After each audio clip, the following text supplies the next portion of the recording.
Mike in Pennsylvania, you're on the line with Jimmy and Arden. Jimmy Snow has a podcast. I hope you know, and if you don't know now, you know. What's up, Mike? How you doing? Good evening. So to answer the question, why am I voting for Trump?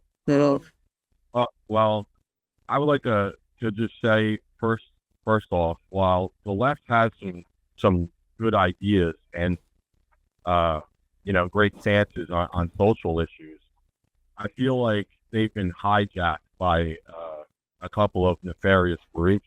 And not to say that the right hasn't, but the difference is that the right wants to purge a lot of these bad actors as far as like the warmongers and whatnot.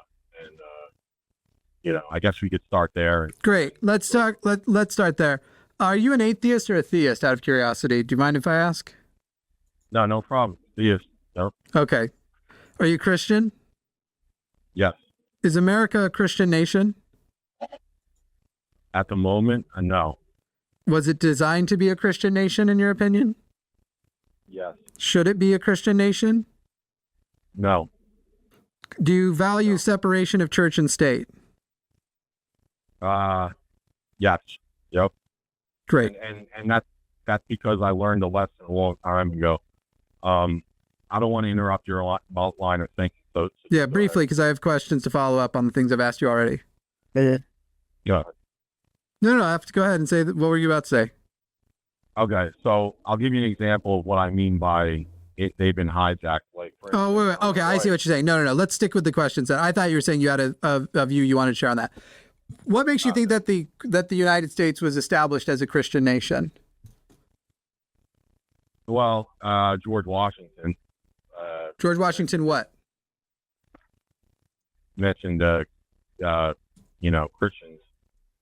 Mentioned Christians? He mentioned that there were Christians or called us a Christian nation. Well, this was founded on Christian ideals. No. It was actually founded on Enlightenment values. Quite the opposite. Okay. Well, if we could just agree to disagree on that, can we just go? I agree that we do disagree, but you're wrong. Right. I want to inform you of things that you might not know. This isn't meant to be an own and look at how bad you were. Okay. In fact, anything that he would have said would have actually been to the contrary. And then we had treaties and other things, as well as presidents like Abraham Lincoln later, who actually directly said and established that we do not have a Christian nation. Quite the opposite of what you said is true. From its founding and then through its most, we'll call them foundational leaders, there is constant acknowledgement. In fact, John Adams, our second president, was one who did say it directly. We are not a Christian nation, that we are not. Now, you said you don't believe it should be a Christian nation. I totally agree. You also said that you value the separation of church and state. Let me ask you this. How would you feel? Would you think it would be right or wrong if Kamala Harris were to allow a overtly Muslim organization to choose what Supreme Court justices she was going to put in? That they would give her a list. They were very Muslim, fundamentalist Muslim, believed in Sharia law, promoted very Muslim laws. How would you feel if her Supreme Court justices were chosen by a very powerful lobby and group that was a Muslim group? Would that be wrong or right? Now I'm going to answer this question with the preface of saying that a while ago I would have answered one way, but now because I believe our system's compromised, that I would rely on the powers of government to make the choices for me. However, like I said, I can't do that because there's bad actors. Okay, but can you just answer the question? Would you think it is a bad thing or a good thing if Kamala Harris allowed a deeply Muslim organization to pick her Supreme Court justice nominees so that they would be able to get on the Supreme Court and pass and judge laws and cases on the basis of their faith? Would that be a good thing or a bad thing? It's a bad thing. Right. 100%. Because a fundamentally religious organization should not have that kind of power in government, correct? Yeah. Who That's chose the right. 3 Donald Trump nominees? Brett Kavanaugh, Neil Gorsuch, and Amy Coney Barrett. I didn't see that. Who chose them? Do you know? No. It's the Heritage Foundation, Mike. Correct, Arden. It is the Heritage Foundation. Do you know what the Heritage Foundation is? Heritage? No, I haven't heard of it. Do you know what Project 2025 is? Yes. Do you agree that that's a horrible thing with a lot of religious bigotry in it and trying to basically turn the U.S. into a theocracy? Yes. 100%. Great. The Heritage Foundation is who is responsible for Project 2025 and are who created the list that Donald Trump chose his Supreme Court justices from. The Heritage Foundation, a super right wing filled with young earth creationist, fucking crazy people, are who committed the court to a radically conservative bench for what is likely going to be the next several decades unless Supreme Court reform happened. So what you just described, that you would be sure it was wrong, and I assume by wrong you even mean anti-democratic, to let a religious institution take such hold and power in government has happened under Donald Trump. So I just want to say, for our initial questions about whether or not you are an atheist or theist, you said you were a theist who doesn't believe we should be in a Christian nation and who doesn't believe and who does believe in separation of church and state. Just so you know, the guy you are voting for not only disagrees, but has taken steps to ensure that that is not the U.S. you get to live in, that you will live in a nationalist Christian state and under laws as dictated by their religious, by their religion. Now, if you would like to now go on, I'm going to turn you up. People are saying you're a little low. If you would now like to go on and describe the things you believe the left has hijacked, unless you have a response to what I just said, and that is still more powerful than why you would vote for Trump or not against. Go ahead. Yes, you're very intelligent. 'Cause I was about to say that, you know, how bad it must be for me in my head to think, well, I'm still voting for him. Like, because that's how bad it is the way I see it. Okay, you know? let's hear it. Let's First hear how of bad all, it is. I'm pro-choice. Okay. Great. Now, here's the problem. How and it's you know, how could you advocate for bodily autonomy and while also advocating for you know, a jab? You get what I'm saying? Advocating for a what? A jab, a vaccine.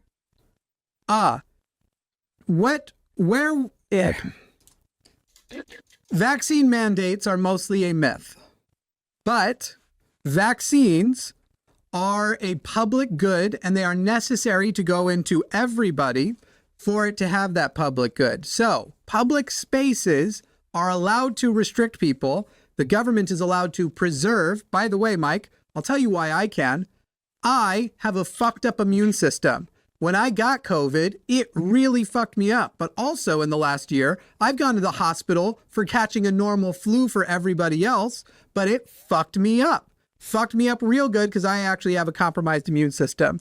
So somebody decided I'm not vaccinated and I'm probably having symptoms and not feeling well, or I'm not vaccinated and not having symptoms, but I'm still going to get within 6 feet of a person who I don't know. They did that to me, passed a respiratory virus to me, and fucking if medical care didn't exist, I imagine I would have died or it would have had even more severe effects. Luckily, medical intervention was able to take care of it. So I can advocate it for it because I don't want to die. And saying that you either in a public space need to meet the requirements to not kill your fellow vulnerable citizens or do something alternatively to prevent that, I am entirely comfortable with. I also think I want to add on to that, Mike, real quick, that when we're talking about like bodily autonomy and freedom, we do not have in this country or like really any country like true absolute freedom. What we're advocating for is maximal freedom, right? You allow for as many people as possible to live their life as freely as possible. And vaccines allow the community to engage as freely as possible. So while encouraging you to get a vaccine might feel like a violation of your freedom to some extent, it is for the benefit of the entire populace to have as much freedom as possible. Now, Mike, my question to you is, which candidate is currently advocating for a vaccine mandate where you must be vaccinated, period? Not to access public spaces, that you must be. In fact, actually, I don't think the other one's being advocated for. Which candidate right now is saying we're going to require that? None of them. Right. So can't vote on that. Can't say no Harris on that. Again. Why? It's not Harris that I believe is the problem. And I'll give you another example. Go ahead. The pro LGBTQ protests and stuff like that. Again, great ideas, great social norms and stuff like that. But you let people in that are chanting "Death to America," and you can't say nothing to them. Like Mike, I'd be upset if I was them. Mike, like, this is a tell me you've never been to any LGBTQ event without telling me. There's no LGBTQ events where there's any significant portion of the crowd just shouting "Death to America." Do a lot of queer people have hostile feelings towards America because they've been oppressed for decades and are still oppressed? Yeah, absolutely. Even in spite of that, as a queer person who has been at many, many pro-LGBTQ events, I've never heard any meaningful contingent of any of those groups shouting "Death to America." Hey, that's just a fiction you made up. Mike, somebody made it up and he's repeating it. Mike, let me ask you this. Do you believe in freedom of speech? Oh, yeah. So if a small contingent of people want to go to a protest and scream "Death to America," what should happen to them? Should they go to jail? No, but I do believe burning the flag is that should be an offense. Why? Maybe not. Wait, Mike, you just said that you support freedom of speech, and freedom of speech, by the way, there are conservatives like Glenn Beck who will, I'm pretty sure Glenn was one because I remember he had Penn and Teller on to explain it at one point. I don't know if he's changed his mind. Burning a flag is speech, Mike. If you want to say burning a flag at a gas station should be illegal, I'm on board with you. But Mike, should I be allowed to express my detestment by burning a piece of fabric that only has the value that individuals imbue upon it and has no other intrinsic value? Is it freedom of speech to be prohibited from doing so? I don't think so. I think How is it not? Different. It's absolutely. You don't have to like it, Mike. You can find it disgusting and reprehensible, but should people be legally banned from doing it? Not legally banned. I'm saying there's so it is free of speech. Why should there be a fine if they are burning? Look, if there's a no burning anything order, fine, they're going to get fined. If I, in my house, want to burn the flag in a way that is not remotely dangerous and can't get me fined otherwise for anything else, why should I not be allowed to burn something that I own, is my property, and is literally not a real thing? It's a fake symbol. And by the way, I'm a queer man who employs trans people and also have a huge network of queer and trans and people of color friends, not just tokens. I actually like these people. And so I have a lot of gripes with America. And if one way to draw attention to that gripe where people aren't taking it seriously is a little bit of agitation by burning a symbol that, again, has no intrinsic meaning, I'm going to sit here and say, why, Mike, do you believe you should restrict that speech? No, I think it does have meaning, especially to people that are. There you go, especially to people. Only to people. It has subjective meaning. So if the meaning, why is the meaning you see in the flag more important than the meaning I see? If I see that flag and in my true heart of hearts see a symbol of oppression, of racism, of homophobia, of sexism, if that is truly how I feel, and it is, when I see the American flag, why is your feelings about it more important and therefore needs to be legislated on than my feelings? Why is your freedom of speech more important than mine? Or is freedom of speech only powerful if everyone gets it? Well, because it's not, you're trying to get a message to people that legislate, and many of these people that are offended by this purview, you're not going to affect the people that legislate, laws by doing that. All you're doing is showing division, really. Great, Mike. Like, what is Donald Trump doing? Everything okay, Mike, I'm going to say something here. Pro-life people are immoral assholes. I've just sowed division. Do I deserve a fine? No. Okay. So once again, all you've acknowledged is you even said it's not going to influence policy. So you're even sitting there and going, it's not even going to work as a gesture, but you should be fined for burning something you own. Meanwhile, we seem to have no problem with all of these rednecks with their fucking American flag thongs that are constantly rubbed up against their poop chute and their weird fetish for the shit. And by the way, burning flags is how you literally dispose of flags. Are all these people? Go on. I also want to point out that we're talking about candidates and how electable they are. Kamala Harris is not in any way, shape, or form advocating for burning flags. So I don't know why that's even relevant to how electable she is. No. By the way, I'm sorry, go ahead. Tell me about the Texas versus Johnson case. Do you know that one? No. Was the Supreme Court in 1989 liberal or conservative? In 1989? I don't remember. It had conservatives in it. I don't remember if it was majority. Texas versus Johnson was literally voted on, I think, unanimously. I don't remember, but the conservatives did vote in the affirmative on the Supreme Court. The conservative possessed Supreme Court, the conservatives voting might have been conservative majority, and I think it was, but I can't remember to be sure. 1989, they ruled that burning the flag is, it's called symbolic speech, which is a form of free speech protected by the First Amendment. So far, the things that you have been for have all been liberal things, and the things you have been against are things that conservatives are talking about, even though they are prior conservative values. Conservatives upheld the right to burn the flag. Mm-hmm. Do veterans get to burn the flag? No. So veterans shouldn't be allowed to burn the flag either. The people who actually put their line on this, on the life, their life on the line for this country, if they have a qualm with the flag and what it represents, they shouldn't be allowed to express themselves. Not in a public space. I don't believe so. Mike, that's crazy. You do not value freedom of speech is basically what you've got to. Again, the Supreme Court has affirmed multiple times, most recently in 1999, Texas versus Johnson, that freedom of speech includes flag burning.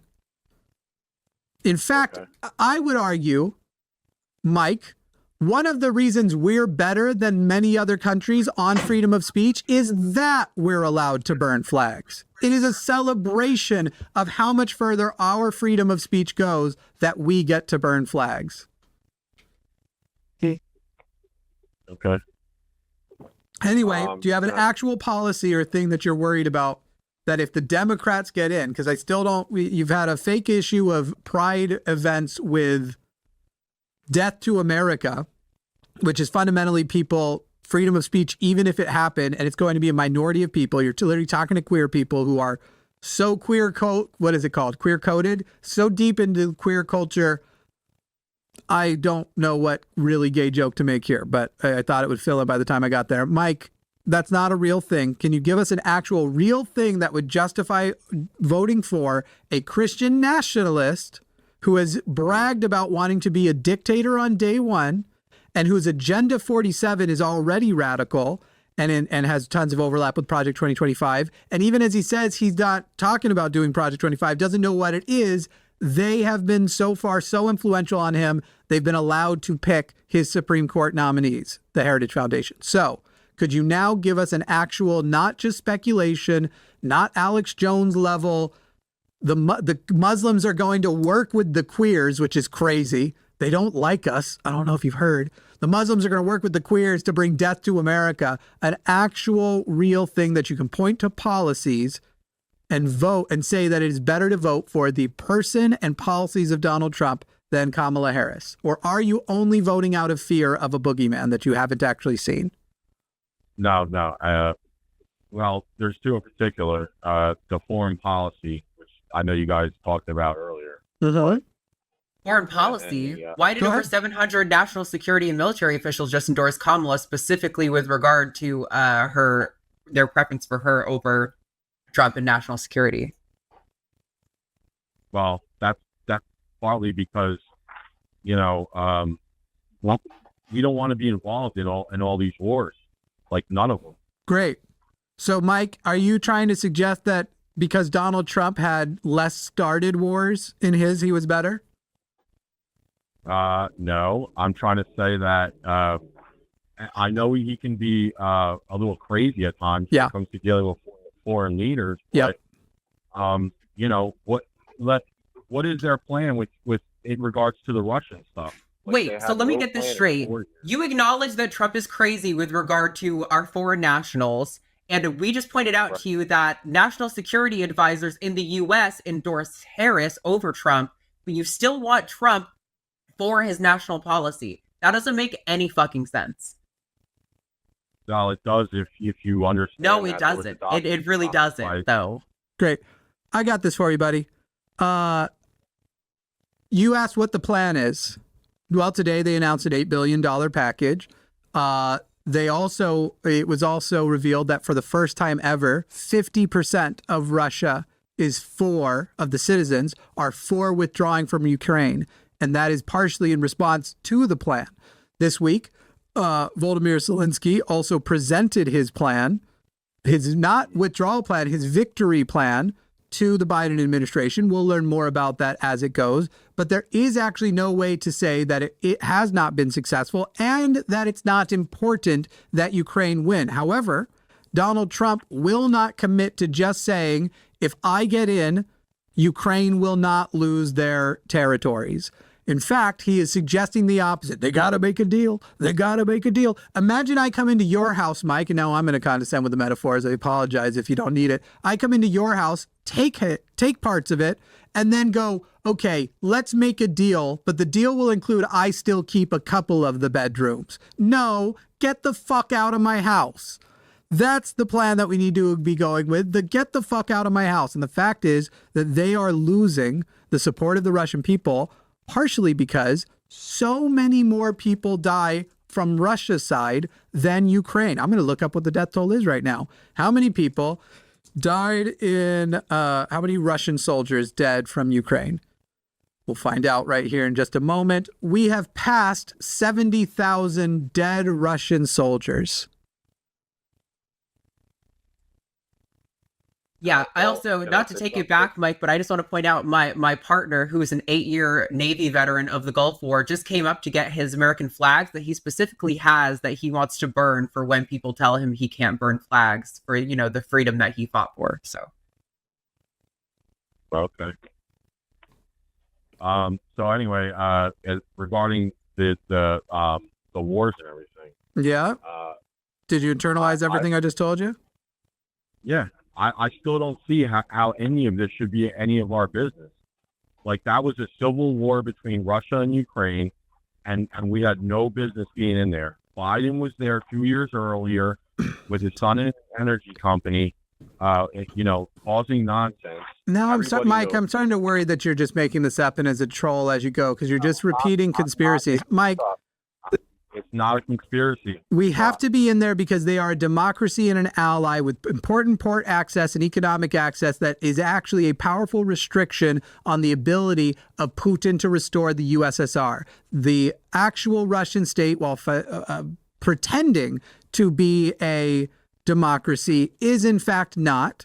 It is an autocratic state. And if we do not push back in Ukraine, the war gets closer to here. When he is done with Ukraine, if he wins, it then moves, likely to Poland, certainly to Belarus and to other places. The reason why we have to block it is to stop him. Nuclear war on an assumption. No, Mike, hilarious that you would suggest that, Mike, when in fact, Russia and America both have nukes as a method of mutual destruction and therefore a nuclear deterrent. Your guy, Donald Trump, tried to actually threaten nuclear war with a madman and start calling him names, literally starting a Twitter war with a person who has shown he is fucking crazy and might actually do it. The reason why Putin isn't going to nuke the US is because he knows the US would nuke him. And autocrats like him are terrified of death. We already know this about him for a lot of different reasons,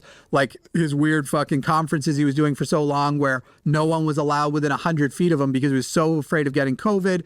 And all of the cover up for whatever this health issue he had last year or the year before, where it appears he was probably going through treatment for cancer. This is a man terrified of his own mortality. But again, mutual assured destruction is the deterrent between Russia and America. Not to mention, we have so many nuclear powers in the region that we wouldn't even have to shoot the nukes from the U.S., though we could. That isn't actually a risk of nuclear war between us and them. The risk, the closest to nuclear war we ever got, was when Donald Trump went for a madman who considers himself a god king and started name calling a fucking autocratic despot and started saying, go ahead, push your button. My button is much bigger, by putting a child up on the stage who wasn't actually capable to then go get letters written on giant construction paper, seemingly in crayon, and show that we've had tremendous diplomatic success. Your positions so far are a joke. And even the Republican counsel, who was put in charge of finding the proof that there was a connection between Joe Biden